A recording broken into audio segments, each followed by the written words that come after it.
Assalamualaikum warahmatullahi wabarakatuh. Perkenalkan, nama saya Dwi Sari Ida Aflaha. Saya merupakan dosen pada Prodi Teknik Elektro, Fakultas Teknik di Universitas Kahuripan Kediri.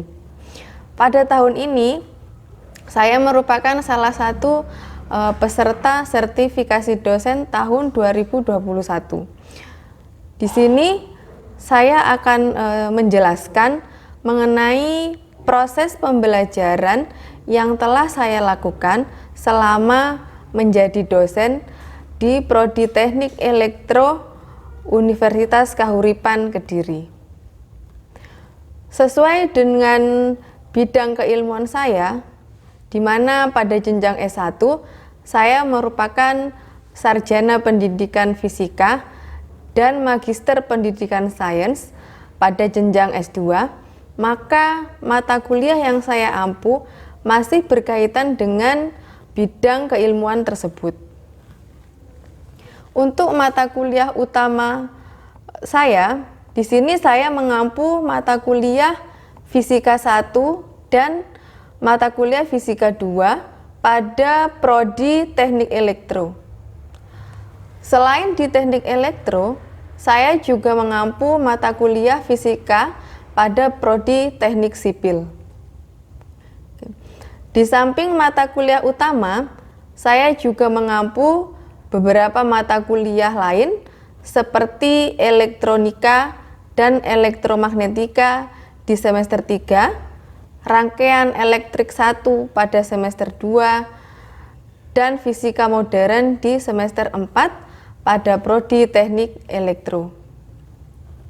Selain itu, saya juga merupakan penanggung jawab untuk praktikum fisika dan praktikum elektronika dasar. Setiap awal semester, baik pada saat semester ganjil maupun semester genap, saya selalu terlebih dahulu menyiapkan perangkat pembelajaran yang akan saya gunakan dalam satu semester ke depan, yang berupa kontrak kuliah, rencana pembelajaran per semester atau RPS, rencana pelaksanaan pembelajaran atau RPP, dan modul atau materi yang akan saya sampaikan selama satu semester ke depan. Dalam rencana pembelajaran semester atau RPS yang saya buat, di situ saya menggambarkan bagaimana rencana pembelajaran yang akan saya lakukan dalam satu semester ke depan. Saya ambil contoh, misalnya untuk mata kuliah utama saya, yaitu fisika, ya, dalam RPS tersebut saya menuangkan capaian pembelajaran Prodi Teknik Elektro atau CP Prodi yang merupakan gambaran bagaimana lulusan dari Prodi Teknik Elektro di Universitas Kahuripan Kediri yang meliputi sikap, keterampilan umum, pengetahuan, keterampilan khusus. Selanjutnya adalah bagaimana capaian mata kuliah yang diharapkan setelah mengikuti mata kuliah Fisika 1. Di sini CPMK-nya yaitu bagaimana mahasiswa mampu memahami dan mengkaji pengetahuan fisika dalam menyelesaikan masalah dan mendukung penerapannya. Dalam memecahkan persoalan-persoalan fisika sederhana yang sesuai. Untuk mencapai CPL dan CPMK tersebut, maka diperlukan suatu metode dan media pembelajaran yang tepat. Kita ketahui bersama bahwa dalam 2 tahun ini Indonesia dan negara-negara lain sedang dilanda pandemi COVID-19 yang pada akhirnya membatasi mobilitas kita dalam beraktivitas sehari-hari. Begitu pula pada kegiatan belajar mengajar di kampus yang biasanya dapat dilaksanakan secara luring atau langsung, saat ini diganti dengan pembelajaran yang dilaksanakan dengan daring. Sebagai seorang dosen, saya berupaya agar pelaksanaan perkuliahan tetap berjalan dengan baik, dan saya menyadari bahwa diperlukan suatu inovasi dalam pembelajaran dalam perkuliahan agar perkuliahan tetap berjalan dengan optimal. Untuk mengoptimalkan pembelajaran daring, maka saya memanfaatkan beberapa media dalam proses pembelajaran yang saya lakukan, seperti menggunakan media Zoom Meeting, Google Meet, maupun Learning Management System atau LMS yang dimiliki oleh Universitas Kahuripan Kediri. Selain itu, saya juga memanfaatkan media WhatsApp Group untuk berkomunikasi dengan mahasiswa yang memprogram mata kuliah yang saya ampu.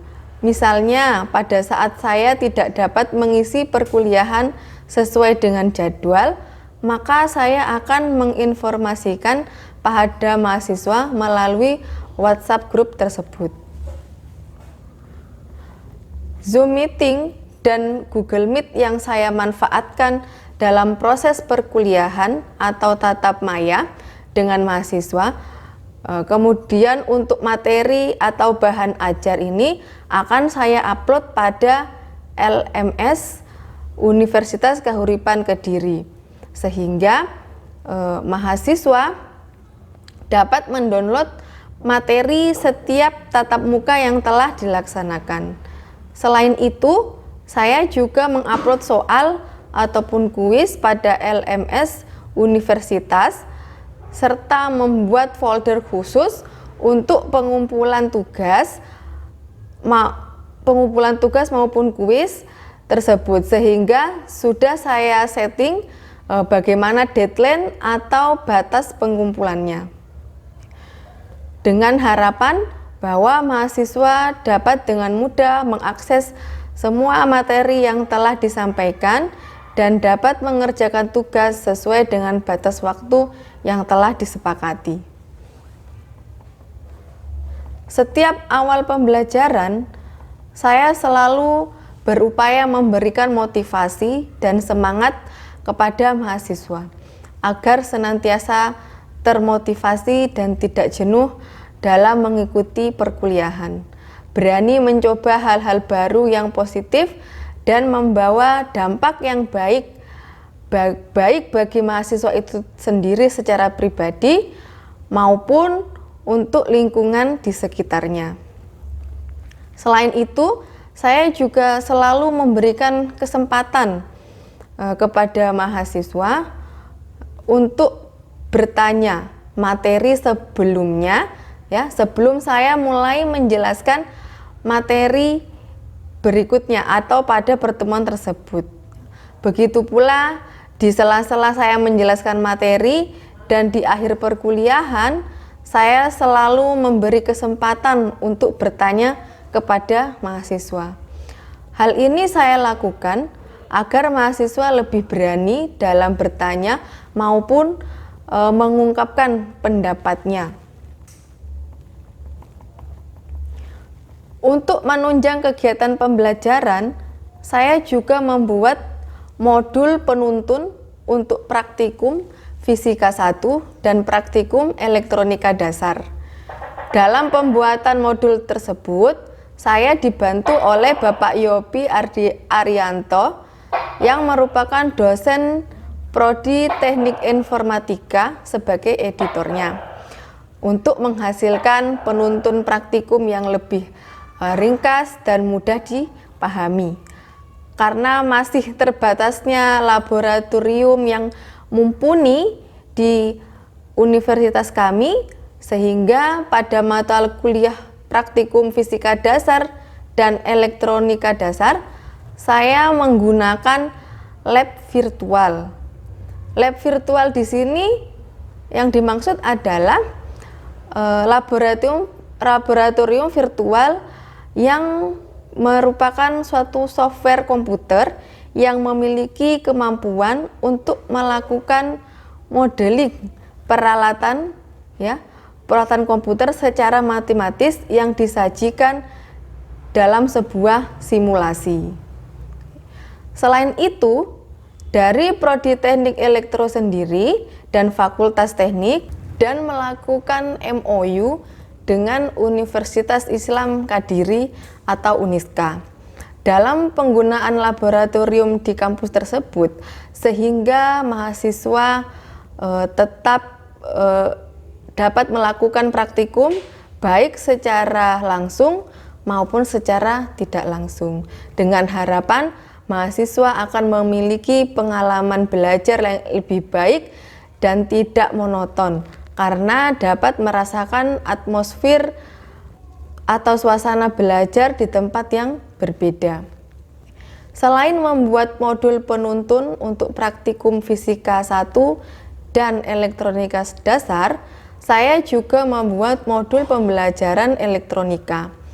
Dalam perancangannya, saya dibantu oleh Ibu Rizka Nurwakidah yang memiliki latar belakang keilmuan teknik elektro, dengan harapan modul yang dihasilkan ini akan dapat dimanfaatkan sebagai salah satu referensi belajar mahasiswa di lingkungan teknik elektro Universitas Kahuripan Kediri pada khususnya dan halayak umum pada umumnya.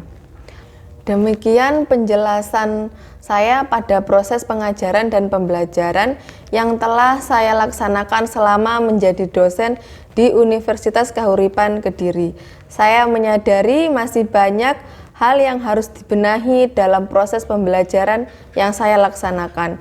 Untuk itu, saya akan terus belajar dan berinovasi menjadi lebih baik lagi. Terima kasih untuk kesempatannya. Saya akhiri. Assalamualaikum warahmatullahi wabarakatuh.